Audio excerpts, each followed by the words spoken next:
पुणे शहर जे भारतीय संस्कृतीचा आदर्श ठरवते ते शहर आज अनेक सामाजिक, सांस्कृतिक आणि कायदेशीर समस्यांच्या खालच्या पातळीवर सापडलं आहे. आय टी क्षेत्रातील फास्ट ग्रोथ, उच्च शिक्षित आणि व्यावसायिक कार्यकर्ता या सर्व कारणांमुळे पुण्याला देशभरातून एक वेगळी ओळख मिळाली आहे. तथापि या सर्व सोयी सुविधांमधून एक अंधार दृश्य देखील उभा राहिलेला आहे, जो वाईट वर्तमानात वावरणाऱ्या युवक युवतींच्या दृष्टीने चिंतेचा विषय बनला आहे. यात आय टी क्षेत्रात घडणाऱ्या काळ्या गोष्टी समोर येत नाहीत. याच सगळ्या गोष्टींचा आढावा घेऊया आजच्या या व्हिडिओच्या माध्यमातून. नमस्कार, मी सनी आणि तुम्ही पाहताय दैनिक राज्य लोकतंत्र. सुरुवातीला आय टी पार्क बद्दल थोडक्यात जाणून घेऊयात. 1990च्या दशकात पुणे हे आय टी क्षेत्रासाठी उद्योन्मुख ठिकाण ठरू लागलं. शहरातील शैक्षणिक वातावरण, अभियांत्रिक महाविद्यालयांची संख्या आणि चांगली पायाभूत सुविधांमुळे हिंजवडी, खराडी, मगरपट्टा या भागात आय टी पार्कसाठी योग्य वातावरण तयार झालं. महाराष्ट्र औद्योगिक विकास महामंडळाने म्हणजेच MIDC व खाजगी गुंतवणूकदारांनी हिंजवडी आय टी पार्क उभारण्याचा आराखडा तयार केला. 1998 ते 2000 दरम्यान फेज 1 सुरू झाला. त्यानंतर फेज 2 आणि फेज 3 मध्ये अनेक बहुराष्ट्रीय कंपन्या देखील आल्या. पुण्यात सध्या Hinjawadi I T park, Magarpatta city, Kharadi Eon I T park, Baner Balewadi tech hub अशा ठिकाणी मोठ्या प्रमाणावर कंपन्या कार्यरत आहेत. TCS, इन्फोसिस, विप्रो, टेक महिंद्रा यांसारख्या जागतिक कंपन्यांची मोठी कार्यालये इथे आहेत. 2 लाखांहून अधिक आय टी व्यावसायिक पुण्यात कार्यरत आहेत.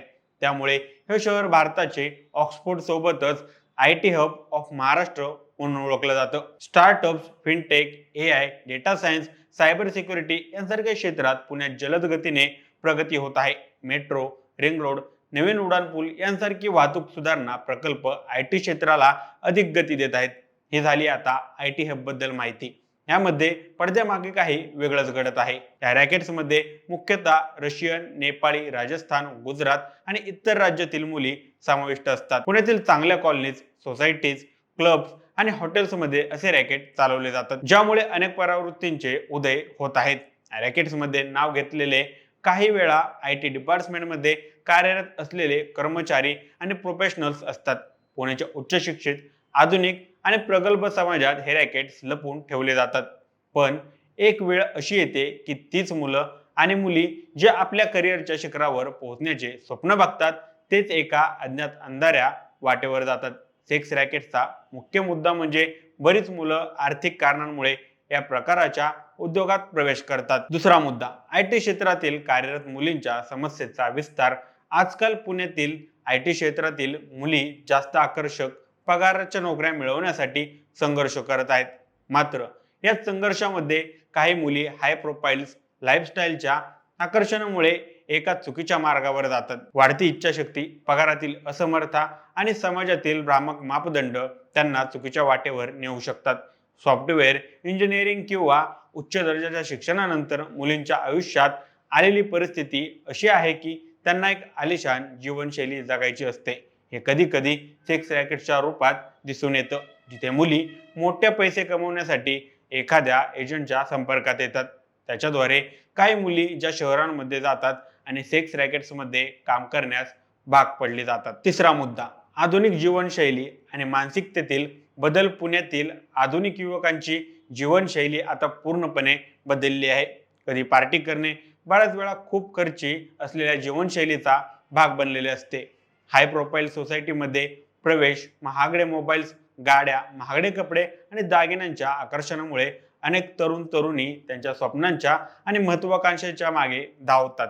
काही लोक घरामध्ये राहून आणि उच्च शिक्षण घेत असताना त्यांच्या जो जीवनावर स्तर पूर्ण करण्यासाठी एक महत्त्वपूर्ण रस्ता म्हणून दिसतो आणि हेच त्यांना ट्रॅप करण्यास मदत करते. आय टी डिपार्टमेंटमध्ये कार्यरत असलेल्या युवक युवतींची मानसिकता, जी उच्च जीवनशैलीची आणि उच्च दराच्या व्यक्तिमत्वांची कधी ना कधी खरी महत्वाकांक्षा ओळख बनते, त्यांना या एका भ्रमात ठेवते की सक्सेसफुल होण्याचा मार्ग चुकत जातात. चौथा मुद्दा, आत्महत्या आणि गंभीर मानसिक समस्यांसाठी कारणीभूत असलेल्या घटकांची तपासणी. या जीवनशैलीच्या दबावामुळे अनेक तरुण आत्महत्येच्या गंभीर टप्प्यांपर्यंत पोहोचतात. श्रद्धा आफताबजी, जी न्यूजमध्ये प्रसिद्ध झालेली केस, यावरून एक उदाहरण ठरू शकते. तिच्या दुरावलेल्या संबंधांनी तिच्या जीवनात कसा अंधकार उभा केला हे आपण सर्वांनी पाहिलं. याशिवाय अनेक अशा अन्य केसेस देखील आहेत ज्या रोज आपल्या समोर येत आहेत.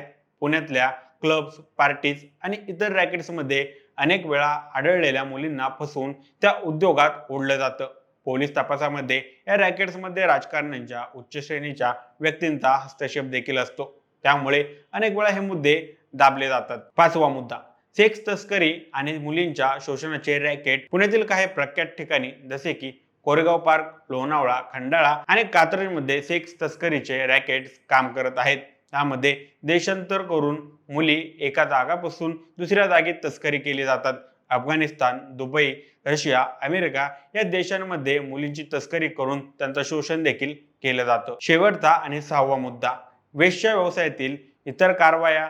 पुण्यातील सेक्स रॅकेट्समध्ये कल्याणी देशपांडे नावाच्या एका महिलेचा उल्लेख केला जातो, जी विशेषतः पुण्याच्या काही उच्च प्रोफाईल IT कंपन्यांमध्ये कार्यरत असलेल्या मुलींच्या माध्यमातून वेश्या व्यवसाय सुरू करत होती. तिच्या कामाने अनेक मुलींच्या जीवनावर अंधार आणला. याच कारणाने इतर एजंट्सने त्याच पद्धतीने विदेशातील मुली पुण्यात आणून या व्यापारामध्ये अडकवण्यास सुरुवात केली. पुण्याच्या उच्च प्रोफाईल, आधुनिक आणि प्रगल्भ समाजाच्या बाह्य रूपाने तिथे एक गडद आणि धोकादायक बाजू आहे, ज्यामुळे युवक आणि युवतींच्या जीवनात गंभीर परिणाम होत आहेत.